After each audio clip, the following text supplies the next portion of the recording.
Hi, this is Matthew Lippard again. It's Saturday morning, July 25th, and I'm working on my wife's 2006 Chrysler 300. We have a water leak, and it looks like it's coming from the water pump. Here is the new water pump. It doesn't look like it's going to be too difficult of a job, but sometimes looks can be deceiving. I have to take the K&N filter off. There's a pipe that comes out of the top of the water pump right down there. I've already soaked it pretty good with the Kimball Midwest Torque CB, our penetrating oil, to let that loosen up a little bit. Sometimes those little things like that don't come off very easy, and I'm going to get started on this. I'm going to take some different videos along the way, but I'm going to start with the K&N filter, removing that, and then take off that top hose and then the serpentine belt, and then I'll start looking for the bolts I need to take this thing apart. Okay, I took the serpentine belt off, but I want to show you what I did. Right here at the where my ratchet is there's a little square hole. You put the ratchet base in there, and then you crank it like that. You see it moving. That loosens that tensioner. Then your belt pops right off. And you do the same thing in reverse to put the belt back on. Alright, I'm going to take these two bolts out here for the thermostat housing. And I can do that later, but it's just easier to do it now while the water pump is attached. Those are a 13 millimeter. Take a 13 millimeter socket, so I'm going to crank those out. And then I'm going to start looking for the different bolts on the water pump. Also, at the bottom, you can see right there where that clamp is. I've got to take that bottom hose off as well. I'm going to try to take that off before I loosen up the water pump itself. This little hose I was telling you about here, little pipe, as you come over here a little bit, there's a bolt that keeps it in place. It's a 10 millimeter, takes a 10 millimeter socket. I'm going to take that off before I can try to pop that loose. Hopefully this thing pops out fairly easy. If you're not real careful, you can break those. So if you're doing this on your own car, be very, very careful. I pulled that little pipe out. I got a screwdriver in there, and I pried it out very carefully. Fortunately, this thing came out nice and easy. I think there's an O-ring in there. I'm going to check, and if there is, I'm going to replace that O-ring. Yeah, there is an O-ring right there. I'm going to replace that O-ring just to be on the safe side. It's a cheap O-ring, and it could save me a whole lot of hassle down the road. So now I'm getting ready to take out these bolts. You see some of them right here. They're 13 millimeter socket.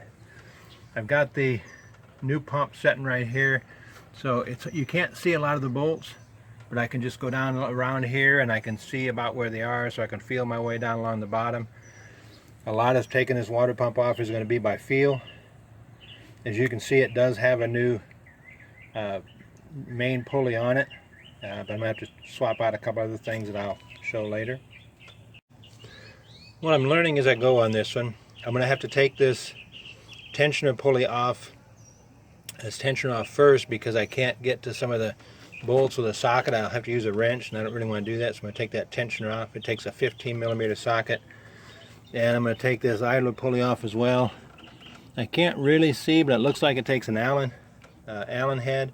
So I'm going to have to figure that one out and take that off. I'll let you know later on what that took. Okay, I got to looking at this. It's not an Allen head.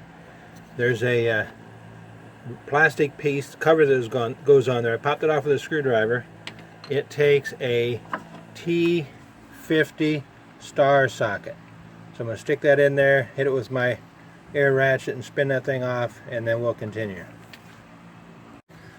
Okay, the old water pump is out, and there's the new one. They did say it was a big one, and it is a big one. So now I'm going to clean all this up a little bit. You got some debris in here. I want to make sure all this is cleaned up nice. I'll do most of it off camera because it's just extra time. I'll come back in and I'll give a quick shot before I put the new water pump back in, just to show you what I mean. But yeah, I want to get most of this cleaned up so it doesn't, it looks better. Plus, the biggest reason is, if you get this cleaned up so you have a nice smooth seal, then you're just going to have less chance of leaks.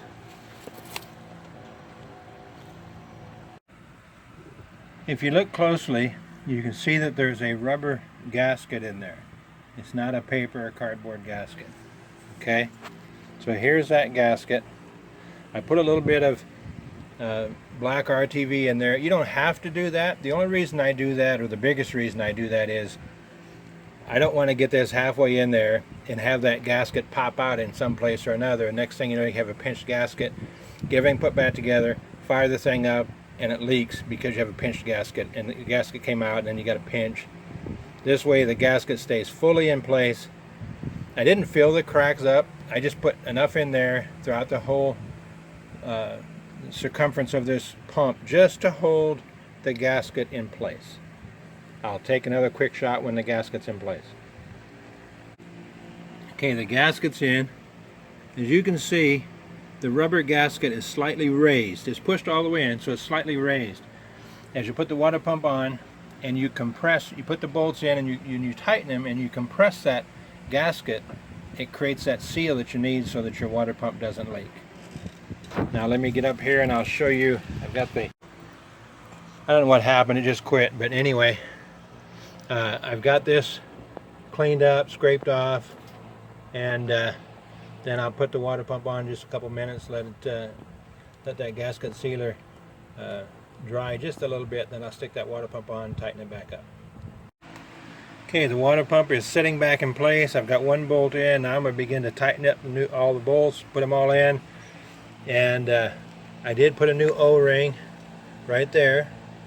Anytime you take something like that out, it's best to put an O-ring, even if you have to buy an assortment of O-rings, but it's best to spend the extra money, make sure that's a new O-ring, because I've not done that before and you have to come back and pull it out and replace it anyway. So you might as well do it while you have it out.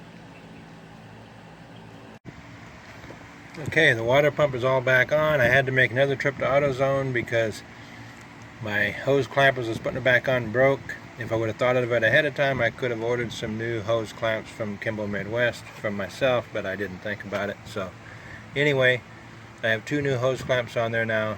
Everything's back together. I just have to put the K&N filter back in and fill it with antifreeze, and then I'm going to give it a test run. Okay, looks like we're all done. Got everything back together. The K&N filter's back in. I've got antifreeze and water. I put 1 gallon of antifreeze, topped it off with water. Everything looks to be good. No leaks. I've been looking underneath of it, looking for leaks, nothing. So there you go. That's changing a water pump on a 2006 Chrysler 300 with a 5.7 Hemi engine. If you have any questions, send me a message. I'll help you any way I can. That's why I do these videos, because you know, a lot of times you want to do this kind of stuff on your own, but you just maybe lack a little bit of knowledge. I've leaned on a lot of other people's videos on YouTube to help me, and I'm just simply trying to pay it forward.